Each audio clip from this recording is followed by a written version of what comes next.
जय हिंद और नमस्कार साथियों। काफ़ी दिनों के बाद आज इस रिसर्च एडिटोरियल एनालिसिस के सेगमेंट में हम लोग मिले हैं। तो सबसे प्रथम आप सबका स्वागत है ग्रोथमोट यूपीएससी के इस महत्वाकांक्षी कार्यक्रम में। मैं हूं आपके साथ ध्रुव जानी। जैसे आपको मालूम है, इस सेगमेंट इस प्लेलिस्ट के तहत हम लोग मात्र और मात्र संपादकीय लेखों के बारे में बात करते हैं, उसके ऊपर अभ्यास करते हैं और ऐसे संपादकीय लेख जो कि आगे चल के हमारी सनदी सेवाओं की परीक्षाओं में या अन्य कोई प्रतियोगिता की परीक्षाओं में हमें महत्वपूर्ण साबित हो, साथ ही में हमारी जो समझ है उसको भी बढ़ावा दे। तो इसी के तहत आज द हिंदू में से एक लेख के बारे में हम लोग देखेंगे। यह लेख कल बीते दिन जो सरकार के द्वारा दिशा निर्देश जारी किए गए, आई मीन 2021 के आईटी रूल्स सरकार ने सार्वजनिक किए और उसके तहत काफ़ी सारे फेरफार हमें देखने को मिलते हैं। इससे जो सोशल मीडिया प्लेटफॉर्म्स है वो काफ़ी हद तक प्रभावित हो सकते हैं। साथ ही में जो ओटीटी प्लेटफॉर्म्स है इंक्लूडिंग डिजिटल मीडिया, तो ये भी काफ़ी हद तक प्रभावित हो सकता है। तो उसके बारे में चर्चा करेंगे। लेख द हिंदू में छपा है। साथ ही में उसका अगर शीर्षक देखें तो should government regulate online platforms, ऐसा प्रश्न पूछा गया है। वैसे तो मैं आपको बता दूं कि यह लेख एक इंटरव्यू है, मगर इससे जो हमें तत्व मिलते हैं, जो यह दिशा निर्देश जो सरकार ने जारी की, यानी कि जो नियम जारी किए, इसे रूल्स कहते हैं, आईटी रूल्स 2021, तो उसमें क्या क्या प्रावधान रखे गए हैं, कौन कौन सी बातें, कौन कौन सी नई चीज़ें हैं जिससे सामान्य व्यक्ति भी प्रभावित हो, ऐसा सामान्य व्यक्ति जो सोशल मीडिया का उपरास करता हो वो प्रभावित हो सकता है। तो इत्यादि चीज़ों पर बात करेंगे। साथ ही में on the other side of the screen as you can see, Google और फेसबुक का एक जंबो हमारे सामने फोटो है, एक उसकी इमेज है और साथ ही में उसके बैकग्राउंड में एक हमें ऑस्ट्रेलियन मैप भी दृश्यमान है। तो जी हाँ, ऑस्ट्रेलिया से भी बहुत ही बड़ी खबर आ रही है, बहुत ही बड़ा डेवलपमेंट हुआ है ऑस्ट्रेलिया में भी इस क्षेत्र में। और ऑस्ट्रेलियन गवर्नमेंट ने प्रोबेबली संभवतः पूरे विश्व में सबसे प्रथम कदम उठाया है। ठीक है, विश्व के सारे अन्य जो डेवलप्ड नेशंस है, जो वेस्टर्न नेशंस है, वो एक तरफ और ऑस्ट्रेलिया एक तरफ। ऑस्ट्रेलिया प्रथम रहा है क्योंकि आने वाले समय में सोशल मीडिया इतना बड़ा हो गया है, इसके प्लेटफॉर्म्स इतना शक्तिशाली हो गया है कि आने वाले दिनों में उनके ऊपर जवाबदेही तय करना समय की मांग होगी। और उस समय को परखते हुए ऑस्ट्रेलिया ने बहुत ही अच्छे समय पर जो है एक तक जो है वो झड़प ली है। तो देखेंगे, और इंडिया भी उसके ही जो है फुटप्रिंट्स पर जा रहा है। और पर्सनली अगर मैं बात करूँ तो ऑस्ट्रेलियन प्राइम मिनिस्टर ने कनाडा के प्राइम मिनिस्टर, व भारत के प्राइम मिनिस्टर व अन्य अलग अलग जो है विकसित राष्ट्रों के राष्ट्र प्रमुखों के साथ बात कर ली है। और उन लोगों के बीच में भी ऐसा तय हुआ कि यस, हमें आज नहीं तो कल इन प्लेटफॉर्म्स के ऊपर जो है लीगल उसके ऊपर जो रेगुलेटरी है वो प्रस्थापित करनी ही होगी। और उसी के तहत हमारी भारत सरकार यानी कि केंद्र सरकार यह गाइडलाइन, यह नियम लेकर हमारे सामने आई है। तो देखेंगे, इस नियम के बारे में पूरी चर्चा करेंगे। इस पूरी चर्चा की शुरुआत लेख से करेंगे। लेख की तस्वीर से जो मैंने आपको बताया कि यह एक प्रकार का कन्वर्जेशन है, यह एक प्रकार का इंटरव्यू है। 2-3 पक्ष यहाँ इंटरव्यू में रहे हैं। इसमें सवाल पूछे गए हैं कि क्या ये वाजिबी है, क्या ऑनलाइन जो प्लेटफॉर्म्स है उनके ऊपर गवर्नमेंट या अथॉरिटी, कोई भी अथॉरिटी हो, उसका रेगुलेशन होना चाहिए या नहीं होना चाहिए। तो इत्यादि चीज़ों पर बात की गई है। अगर इस प्रश्न का जो यह शीर्षक हमने देखा, ठीक है, अगर इस प्रश्न का एक ही शब्द में उत्तर देना है कि क्या सरकारों को यह अनुमति है, क्या यह सरकारों को यह सत्ता देनी चाहिए कि वे ऑनलाइन प्लेटफॉर्म्स को रेगुलेट करें, तो मैं एक ही शब्द में इसका उत्तर दे सकता हूं कि जी हाँ, प्रोबेबली यस।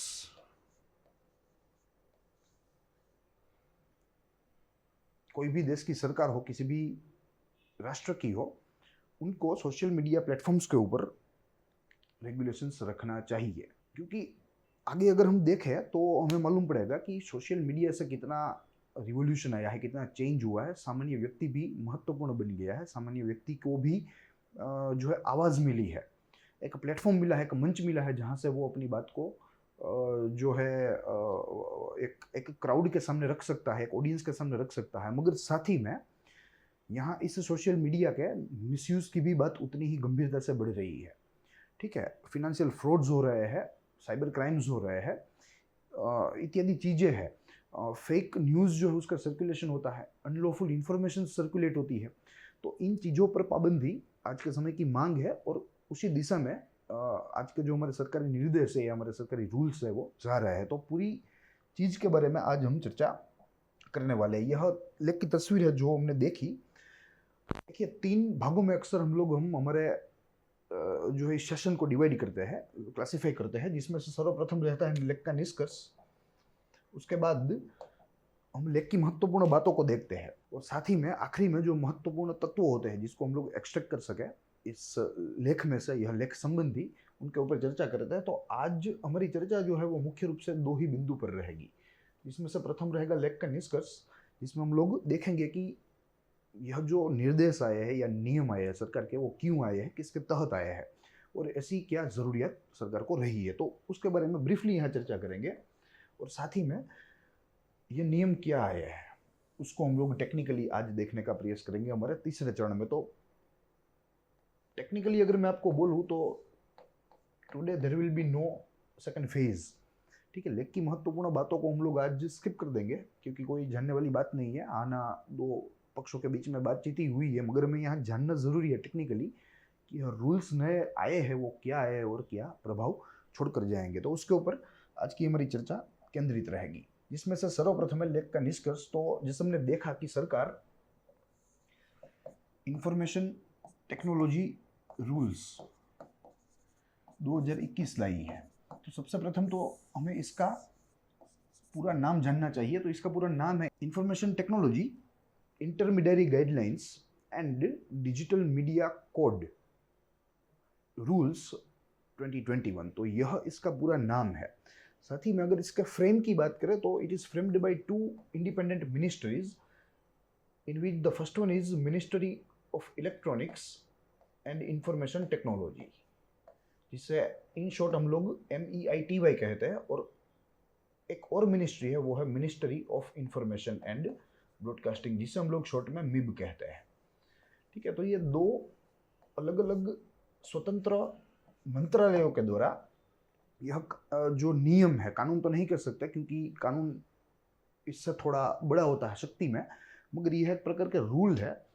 तो इस रूल का गठन जो है वो इस 2 स्वाधीन या स्वतंत्र मिनिस्ट्री के द्वारा हुआ है, ये हमें ध्यान में रखना है।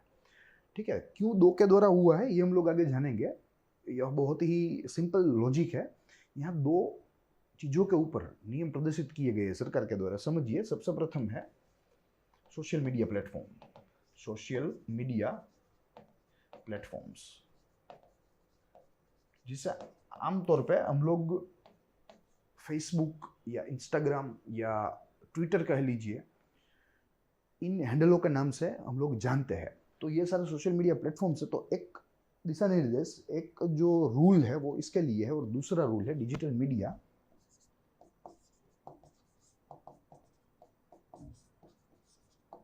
एंड OTT प्लेटफॉर्म्स के लिए। OTT प्लेटफॉर्म्स, देखिए OTT प्लेटफॉर्म्स बहुत ही चर्चित शब्द है और अब तो काफ़ी उछलेगा। ठीक है, क्योंकि ये नए दिशा निर्देश आए हैं तो सारी जो स्पर्धात्मक परीक्षा है उसके लिए तो ज़रूरी है ही, मगर आम आदमी के लिए भी, आम व्यक्ति के लिए भी यह बात एक ज़रूरी है। तो अब ये शब्द जो है वो बहुत ही जो है यूज़ होगा। तो इसका फुल फॉर्म सिंपल है, over the top. Over the top. देखिए, वैसे तो ये नाम क्यों पड़ा और किसके लिए है, ये दोनों ही चीज़ें जो है वो अव्याख्यायित है, इनडिफाइंड है, मगर अगर मोटे तौर पर इसे समझने का प्रयास करें तो ओवर द टॉप यानी कि जो ट्रेडिशनल ब्रॉडकास्टिंग के साधन है आज हमारे देश में, जिसे हम लोग टीवी के नाम से जानते हैं या रेडियो के नाम से जानते हैं, तो ट्रेडिशनल ब्रॉडकास्टिंग इंस्ट्रूमेंट से ऊपर, उसके पर, यानी कि which is broadcasted by use of internet, which is broadcasted by the use of various applications, ठीक है, या various other platforms which are non traditional, तो उसे ओवर द टॉप कहा जाता है। जिसमें आमतौर पे नेटफ्लिक्स जो बहुचर्चित है, बहु फेमस है, या अमेजोन प्राइम कह लीजिए, और कई सारे हैं, ZK है, कई सारे हैं, वूट है, इत्यादि चीज़ें, वूट इत्यादि चीज़ें।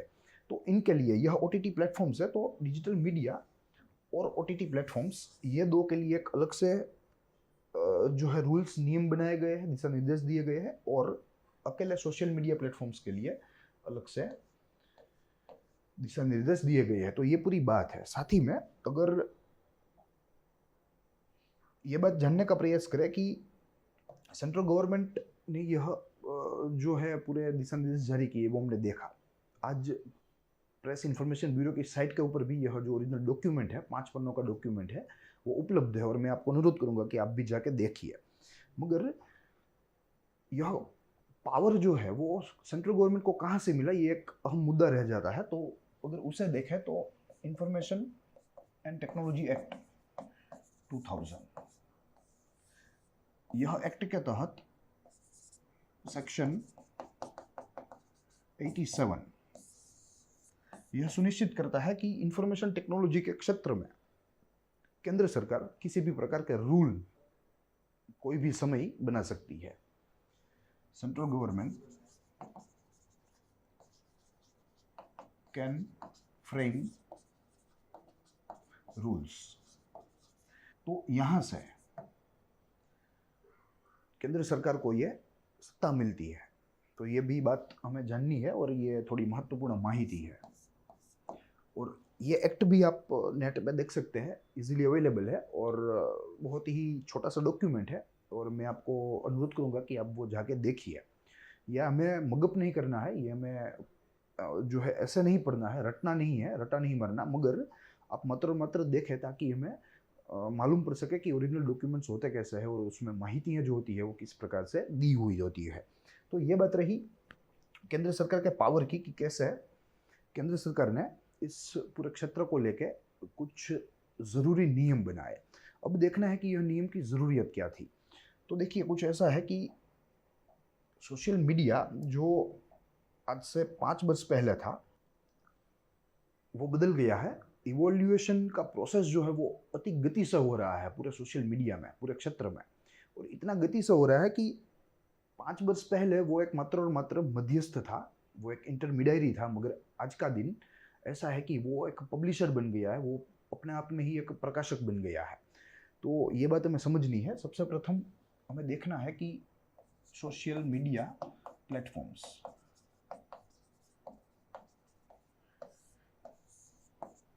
5 years before they were intermediaries, or today they became publishers.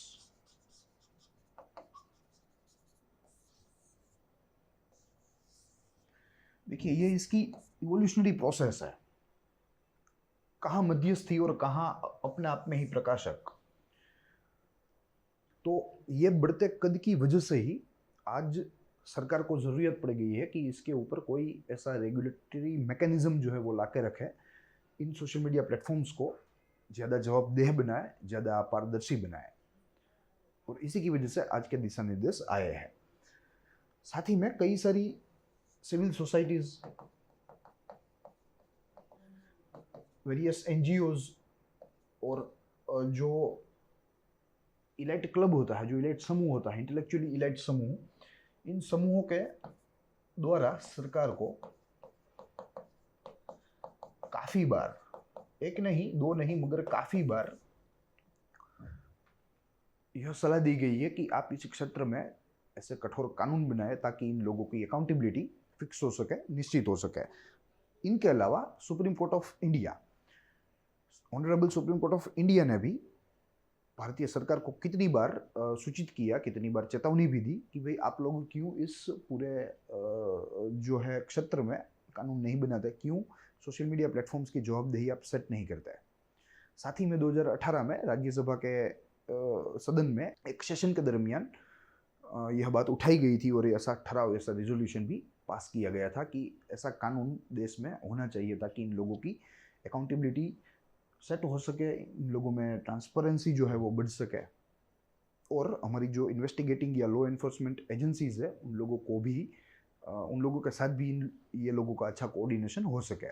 तो ये पूरी जो है ये पूरी ब्लूप्रिंट थी इन नियमों को लाने की, जिसकी आज हम लोग बात करने वाले हैं। तो ये पूरी बात है। और साथ ही में अगर ये तो बात रही इनके इवोल्यूशन की, मगर आज के दिन अगर इनका कद देखें, ठीक है, तो इनका कद भी बहुत ही बड़ा बन गया है। क्योंकि जैसे मैं मालूम है डिजिटल इंडिया केंद्र सरकार के द्वारा एक बहुत ही महत्वाकांक्षी योजना जो है सार्वजनिक की गई थी, डिजिटल इंडिया।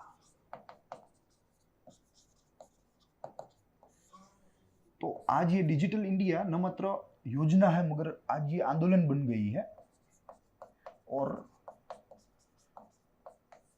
इसने पूरी भारतीय वस्ती जो है भारत की या पूरी भारतीय डेमोग्राफी है उसको प्रभावित किया है। इतना प्रभावित किया कि आज आम आदमी भी मोबाइल फोन का यूज करता है और मोबाइल के साथ साथ इंटरनेट का भी यूज अच्छी मात्रा में करता है, अच्छी तरीके से करता है। ही और शी यूजेस इंटरनेट और mobile phone in a very significant way. ठीक है, तो अपने आप में इनका सोशल मीडिया जो है उनका कद जो है वो बढ़ गया है, उन लोगों का पेनिट्रेशन भी बढ़ गया है। Number of mobile users Bharat में दिन प्रतिदिन बढ़ते जा रहे हैं, साथ ही में नंबर ऑफ इंटरनेट यूजर्स भी भारत में दिन प्रतिदिन बढ़ते जा रहे हैं। ठीक है, तो इनकी वजह से इनका जो कद है ये कद भी बहुत ही बड़ा हो गया है। और एक सांख्यिकी अभ्यास के अनुसार हमारे पास कुछ आंकड़े हैं, उसके अनुसार कहा जाता है कि व्हाट्सएप के अकेले के मात्र 53 करोड़ यूजर्स है। साथ ही में यूट्यूब के यूजर्स देखें तो 44.8 करोड़ है।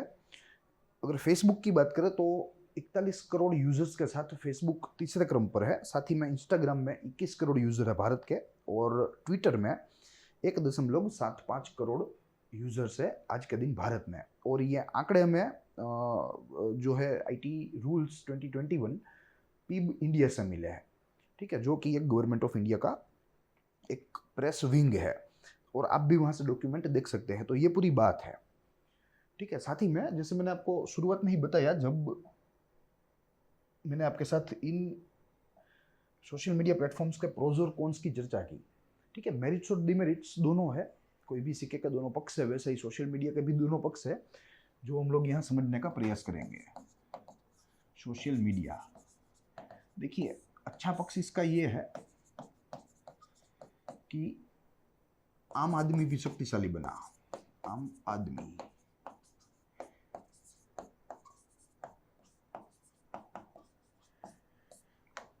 उनको बोलने के लिए, उनका जो मत है वो रखने के लिए एक मंच मिला, एक ऑडियंस मिली। तो ये सोशल मीडिया की बहुत ही अच्छी बात है, मगर सामने इसका मिसयूज होता है, या उसे आप जो है दुरुपयोग कह सकते हैं। ये बुरी बात है या बुरा पक्ष है। ठीक है, तो साथ ही में यहाँ वित्तीय कपट भी होता है, प्लस अन्य क्रिमिनल एक्ट्स भी होते हैं, आमतौर पे ब्लैकमेलिंग और वगैरह वगैरह। जैसे मैं मालूम है कि कोई व्यक्ति है वो कैमरे में किसी आपत्तिजनक तस्वीरों को कैद करके सामने वाले व्यक्ति को आमतौर पे ब्लैकमेल करता है। तो ये सारी चीज़ें जो है वो भी यहाँ सोशल मीडिया प्लेटफॉर्म के तहत ही की जाती है। ठीक है, तो यहाँ सरकार का कहना है कि भले ही यह सोशल मीडिया ने आम आदमी को शक्तिशाली बनाया, उसमें कोई बात नहीं, मगर उनको अगर यहाँ रहना है, अगर यहाँ व्यापार करना है, बिजनेस करना है, then they need to follow Indian rules, they need to follow Indian constitution. भारतीय सरकार ने पहले ही यह बात को सुस्पष्ट कर दिया कि हम लोग सोशल मीडिया कंपनियों के खिलाफ नहीं है, उनके प्लेटफॉर्म्स के खिलाफ नहीं है। वो यहाँ भारत में आए, राजी खुशी से अपना व्यापार करे, यहाँ से काफ़ी मुनाफा वो अपने देश में भी ले जाए, उसमें भी कोई दिक्कत नहीं है। मगर अगर उनको यहाँ रहना है, then they need to compile with constitution of India and other laws of India too. तो ये बात है, और इसके लिए ही यहाँ ये दिशा निर्देश जो है वो सरकार के द्वारा लाए गए हैं।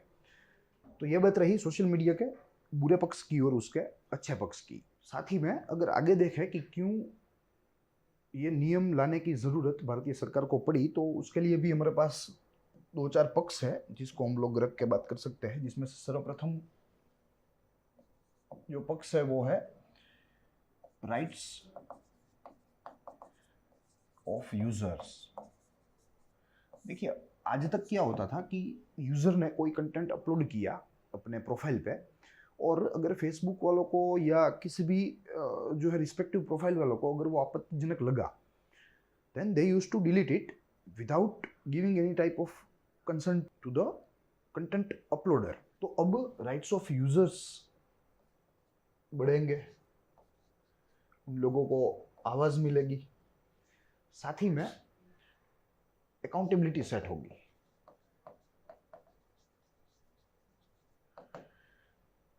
साथ ही में ग्रीवेंस रिड्रेसल होगा।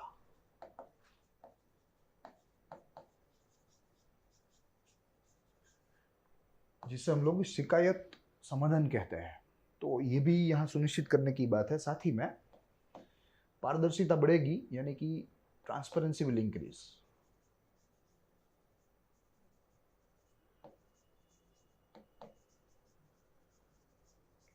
और उसके साथ सोशल मीडिया प्लेटफॉर्म्स का दुरुपयोग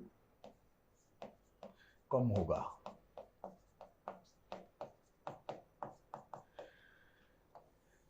यह क्यों समय की आज आवश्यकता है, अगर वो देखना है तो हम लोग यहाँ देख सकते हैं कि सर्वप्रथम एंटी इंडियन तत्वों को रोकना, एंटी इंडियन एलिमेंट्स, क्योंकि आमतौर पे वे लोग इस सोशल मीडिया का दुरुपयोग करते हैं और दुरुपयोग से कई सारी चीज़ें करते हैं, जैसे recruitment of terrorist, communicating with them. ठीक है, तो इन सारी चीज़ों का उपयोग यह सोशल मीडिया प्लेटफॉर्म से होता था आज दिन तक, मगर आगे से इस दिशा निर्देश के बाद या इस आप कह लीजिए नियम के बाद वो अब आगे नहीं चल सकता। साथ ही में जो वित्तीय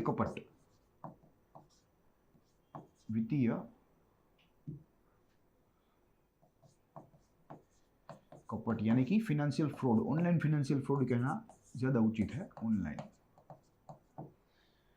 साथ ही में इंसाइटमेंट ऑफ वायलेंस, कोई व्यक्ति अगर हिंसा भड़काने के लिए सोशल मीडिया का उपयोग करेगा तो सोशल मीडिया भी जवाबदेही है और वो वपराशकर्ता भी जवाबदेही होगा, जो आज दिन तक नहीं था। साथ ही स्प्रेडिंग डिसहार्मनी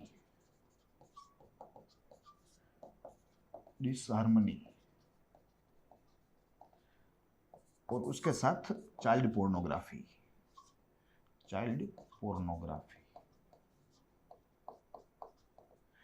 इन सारी चीज़ों को रोकने के लिए यह दिशा निर्देश बहुत ही महत्वपूर्ण साबित हो सकते हैं और इसीलिए केंद्र सरकार बीते दिन हमारे सामने लेकर आई। केंद्र सरकार की दो अलग अलग मिनिस्ट्री है, जिसमें ministry of electronics and information technology और ministry of information and broadcasting का समावेशन होता है। तो ये बात रही। अब हमें आगे देखना है कि इस पूरे नियम में, इस पूरे दिशा निर्देश में कौन कौन से मुख्य प्रावधान है, इसके कैरेक्टरिस्टिक्स, इसके फीचर्स, महत्वपूर्ण फीचर्स क्या है, तो उसको हम लोग आगे देखने का प्रयास करेंगे।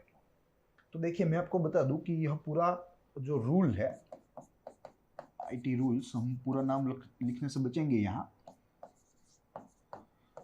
ये दो भागों में विभाजित है, जिसमें से सर्वप्रथम भाग है डेडिकेटेड टू सोशल मीडिया यानी कि गाइडलाइंस फॉर सोशल मीडिया, और यहाँ guidelines for digital media and OTT platforms. दो भागों में वर्गीकृत है, जिसमें से इसके ऊपर निगरानी ministry of electronics and information technology के द्वारा रखी जाएगी, MEITY, और वहीं डिजिटल मीडिया और ओटीटी के लिए ministry of information and broadcasting को यह काम सौंपा गया है। तो दोनों भागों का एडमिनिस्ट्रेशन है वो अलग अलग मंत्रालयों के द्वारा देखा जाएगा, ऐसा अभी प्रस्तावित हुआ है, जिसके तहत अब हम लोग देखेंगे कि प्रथम भाग में सोशल मीडिया के संबंधी किन किन चीज़ों के ऊपर बात की गई है, कैसा नेटवर्क बनाने की योजना है, और साथ ही में भाग दो में, इस नियम के भाग दो में, जो कि ministry of information and broadcasting के द्वारा एडमिनिस्ट्रेड होने वाला है, उसके तहत डिजिटल मीडिया और ओटीटी प्लेटफॉर्म्स के लिए किन किन बातों की, किन किन चीज़ों की यहाँ चर्चा की गई है। तो अब उसको हम लोग आगे देखने का प्रयास करेंगे। देखिए, जिसमें से सर्वप्रथम है guidelines related to social media administered by ministry of electronics and information technology के द्वारा होने वाला है, और उसमें 4 मुख्य बिंदु हमें देखने हैं, जिसके तहत सर्वप्रथम बिंदु है due diligence to be followed by social media intermediaries, यानी कि जो सोशल मीडिया मध्यस्थ है, अलग अलग प्लेटफॉर्म जिसको हम लोग फेसबुक, इंस्टाग्राम, ट्विटर इत्यादि के नाम से जानते हैं, उन लोगों के लिए बात है कि उन लोगों को ड्यू डिलिजेंस दिखाना होगा, यानी कि कर्मठता। कर्मठता सीधा सा मतलब है कि अगर भारत में आपको रहना है, अगर भारत का क्राउड, भारत का ऑडियंस चाहिए आपको, अगर भारत से आपको व्यवसाय चाहिए, then you need to follow due diligence. आपको कर्मठता दिखानी होगी, वो आपका कर्तव्य रहेगा, और ये कर्मठता भारत के संविधान, वो भारत के कानूनों के तरफ आपकी रहनी चाहिए। तो ये बात यहाँ पहले बिंदु में इस नियम ने सुस्पष्ट कर दी है। साथ ही में दूसरा है ग्रीवेंस रिड्रेसल मैकेनिज्म, जो आज दिन तक एब्सेंट था, एब्सेंट टिल डेट, वो आगे चल के इन लोगों को अब प्रस्थापित करना होगा। ठीक है, और सिर्फ प्रस्थापित ही नहीं करना होगा, मगर इसे बहुत ही अच्छी तरीके से चलाना भी होगा। इनके द्वारा एक ऑफिसर्स की निमणूक की जाएगी जो ये काम देखेगा, और किसी भी ग्रीवेंस को, किसी भी शिकायत को 15 दिनों में रिड्रेस करने की बात यहाँ की गई है। 15 दिन में कैसी भी शिकायत हो उसको 15 दिन में निपटाना है, उसका समाधान लाना है। और यह जिम्मेदारी अब सोशल मीडिया प्लेटफॉर्म की है, जो आज दिन तक ये मैकेनिज्म ही नहीं था। अगर यूजर को किसी भी सोशल मीडिया प्लेटफॉर्म से आपत्ति हो, कोई भी दुख हो, तो उसको व्यक्त करने के लिए कोई जगह नहीं थी, उसको सुनने के लिए कोई मैकेनिज्म नहीं था, अब वो यहाँ आ गया है। साथ ही में ensuring online safety dignity of users, specially women users. Yes, तो ये भी एक अच्छा कदम है, क्योंकि आमतौर पे वुमेन यूजर्स ब्लैकमेलिंग का शिकार होते हैं। ठीक है, और इसी की वजह से क्राइम्स भी काफ़ी प्रमाण में होते आए हैं, तो उसको भी यहाँ जो है उसके ऊपर भी ध्यान यहाँ केंद्रित किया गया है। और in case of women users अगर वो कंप्लेंट दाखिल करें, देन विद इन 24 आवर्स उसका निपटान हो जाना चाहिए, यहाँ नियम में सुनिश्चित किया गया है। और साथ में ये भी है कि इन सोशल मीडिया प्लेटफॉर्म्स को फर्स्ट जो कंटेंट क्रिएट करने वाला है, जो फर्स्ट क्रिएटर है कंटेंट का, वहाँ तक पहुँचाना होगा हमारी विविध एनफोर्समेंट, विविध इन्वेस्टिगेटिंग एजेंसीज को। तो ये भी यहाँ बहुत ही बड़ी जवाबदेही सेट की गई है इस नियम के अनुसार। प्लस यहाँ 2 कैटेगरीज में सोशल मीडिया इंटरमीडियरीज को बांटा गया है। यहाँ समझना होगा कि कैसे 2 कैटेगरीज में सोशल मीडिया जो इंटरमीडियरीज है उनको बांटा गया है, जिसमें से सर्वप्रथम रहेगा social media intermediaries, normal social media intermediaries, और दूसरा रहेगा significant social media intermediaries. Significant थोड़ा महत्वपूर्ण, और ये वर्गीकरण नंबर ऑफ यूजर्स के तहत जो है किया गया है।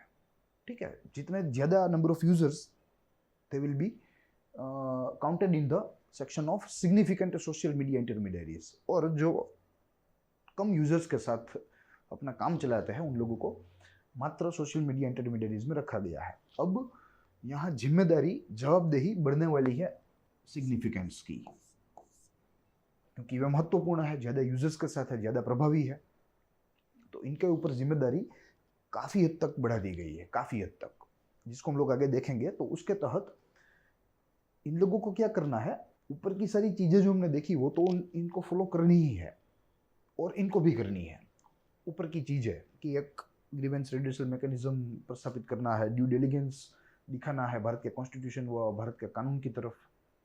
ठीक है, ये सारी चीज़ें तो दोनों पक्षों को करनी है, मगर इनको अलग से कुछ चीज़ें करनी है, जिसके तहत कुछ नियुक्तियां करनी है। सिग्निफिकेंट जो सोशल इंटरमीडियरीज है, उन लोगों को कुछ नियुक्तियां करनी है, जिसके तहत सबसे प्रथम है chief compliance officer. Chief compliance officer, जो कि एक सिग्निफिकेंट सोशल मीडिया इंटरमीडियरीज का होगा, और ये भारत का रहने वाला होगा। He should be resident of India. साथ ही में grievance redressal officer, he should to be a resident of India, वो भी भारत का स्थायी वतनी होना चाहिए, और उसके साथ एक नोडल कॉन्टैक्ट ऑफिसर की भी निमणूक होगी, जो 2400 घंटे भारत की जो अलग अलग एनफोर्समेंट एजेंसीज है उनके साथ कोऑर्डिनेट करेगा, उनको जो माहितियां चाहिए वो उनको प्रदान करेगा 24/7। ठीक है, तो वो भी भारत का वतनी होना चाहिए। तो ये अलग से कुछ जिम्मेदारियां हैं, कुछ जवाबदेही जो है, ऐसे तत्व है जो इनके ऊपर रखे गए हैं ताकि इन लोगों का ध्यान ज़्यादा केंद्रित हो और वे भारत के प्रति जो है ज़्यादा समर्पित हो, भारत के संविधान के प्रति ज़्यादा समर्पित हो। साथ ही में यहाँ ये भी बात की गई है कि इन लोगों को ओरिजिनल कंटेंट क्रिएटर है, ओरिजिनल क्रिएटर ऑफ कंटेंट, उनको भी आइडेंटिफाई करना होगा। उनको आइडेंटिफाई करने में भारतीय जो एजेंसीज है उनका साथ देना होगा, उनकी मदद करनी होगी। प्लस यहाँ अनलॉफुल इंफॉर्मेशंस को हटाना, ये भी बात है। Lawful informations should be removed from the platform across India। और आगे चल के जो यूजर्स है उनको भी ये एक चांस देंगे। जैसे मैंने आपको शुरुआत में ही बताया कि कोई भी आपत्तिजनक पोस्ट अगर किसी भी सोशल मीडिया प्लेटफॉर्म को लगी कोई भी यूजर की, तो वो यूजर के कंसर्न के बिना वो उसको हटा लेगा। मगर अब वो शक्य नहीं है, हटाने के पहले उसे नोटिस देना होगा यूजर को कि भाई आपकी पोस्ट ऐसी है तो इस कारण के अधीन हम लोग आपकी पोस्ट को हटा रहे हैं। ठीक है, तो इतने जिम्मेदार इस नियम ने सोशल मीडिया को बनाया है या आगे चलकर बनाया गया। प्लस अगर इसके इम्प्लीमेंटेशन की बात करें तो जो हमने सारी 3 चीज़ें देखी जो इम्प्लीमेंट दोनों को करनी है, वो इस पब्लिकेशन के बाद ही इमीडिएट इफेक्ट से इम्प्लीमेंट हो जाएगा। मगर जो सिग्निफिकेंट सोशल मीडिया इंटरमीडियरीज है उनके द्वारा जो पालन करने वाले नियम है, जो अलग से उनको पालन करने होंगे, उनका इम्प्लीमेंटेशन विदिन 3 मंथ्स हो जाएगा after the publication of this particular rule, within 3 month. तो ये बात हमें यहाँ जाननी है, विदिन 3 मंथ्स। ठीक है, तो ये पूरी बात रही इस सोशल मीडिया जो है इंटरमीडियरीज उनके लिए सरकार के द्वारा सार्वजनिक किए हुए नियमों की। अब हमें भाग 2 देखना है, जहां डिजिटल मीडिया और ओटीटी को ध्यान में रखते हुए कुछ नियम बनाए गए हैं। तो देखेंगे वो नियम क्या है। और इसको एडमिनिस्टर, जैसे हमने आपको बताया, हमने पहले ही समझा कि इसको administer ministry of information and broadcasting के द्वारा किया जाएगा। तो ये भी हमें सुनिश्चित करना है।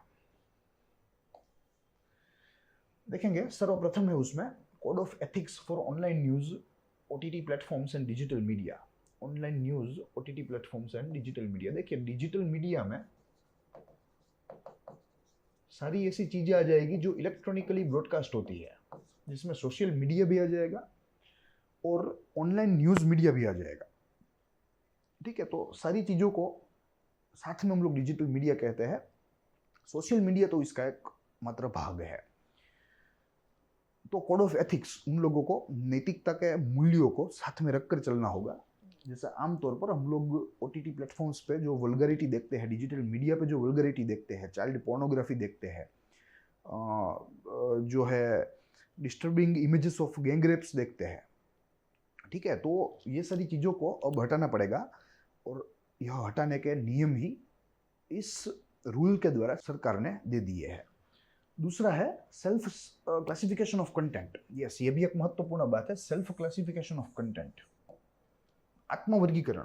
इन प्लेटफॉर्म्स को अपने आप ही वर्गीकृत करना होगा कि ये कंटेंट जो है वो कैसा है, क्या ये यूनिवर्सल है, क्या ये एडल्ट 7+ है, क्या ये यूनिवर्सल एडल्ट 13+ है या 16+ है, या ये मात्र और मात्र एडल्ट है।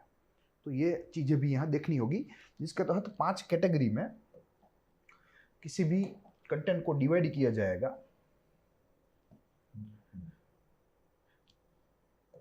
और ये 5 कंटेंट कुछ इस तरह होंगे, 2, 3, 4 and 5। First one will be universal, उसके बाद UA 7+, उसके बाद UA 13+, उसके बाद UA 16+, और उसके बाद मात्र एडल्ट। ठीक है, तो इस तरह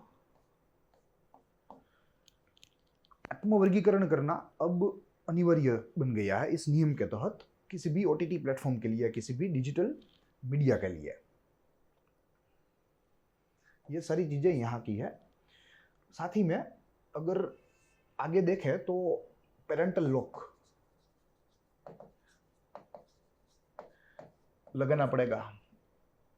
जो UA 13+ से अधिक का कंटेंट है उसके लिए पेरेंटल लॉक अब अनिवार्य बन जाएगा, जो आज तक था ही नहीं। प्लस मात्र और मात्र एडल्ट कंटेंट के लिए एज वेरिफिकेशन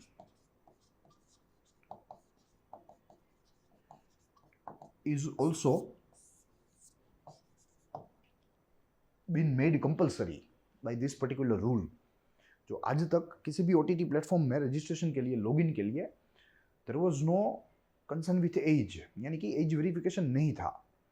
मगर अब वो अगर आपको एडल्ट कंटेंट देखना है तो आपको एज वेरीफाई करनी ही पड़ेगी। अगर आपने एज वेरीफाई नहीं की तो आपको वो कंटेंट दिखाया जाएगा नहीं।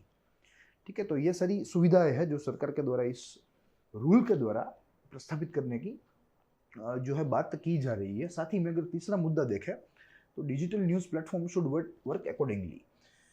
डिजिटल न्यूज़ हमें मालूम है कि कई सारे आज के दिन ऐसे प्लेटफॉर्म्स हैं जो मात्र और मात्र डिजिटल जो मीडिया में ही ऑपरेट करते हैं। They are not operating in a print media.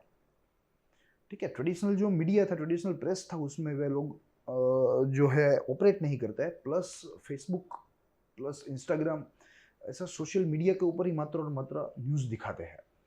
तो ये सारे भारत के प्रेस कंडक्ट के साथ, भारत का जो प्रेस कोड था उसके साथ वे कंप्लाई नहीं कर पा रहे थे, जो प्रिंट मीडिया, टेलीविज़न मीडिया आमतौर पर करता आया है। तो अब इस नियम के अनुसार इनको भारत के प्रेस कोड के साथ कंपाइल होना पड़ेगा, प्रेस कोड।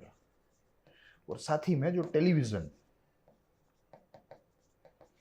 केबल नेटवर्क है और उसके जो रेगुलेशंस है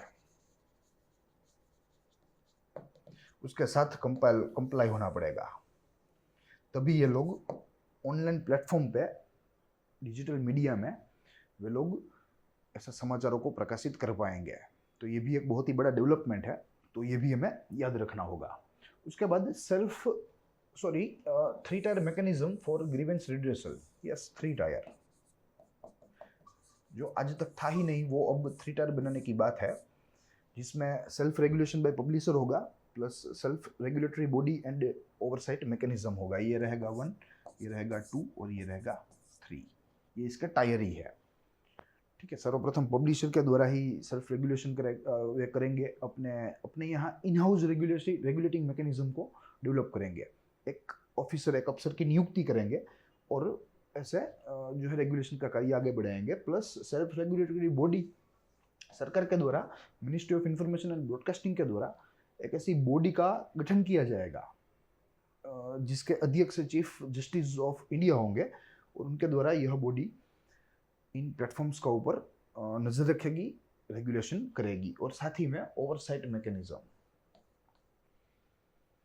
मैकेनिज्म वो भी एक सरकारी मैकेनिज्म ही होगा, सरकारी ढांचा ही होगा, जो कि ओवरऑल इनके ऊपर एक प्रकार की निगरानी रखेगा, इनको रेगुलेट करेगा, इनको जो है सुपरवाइज करेगा।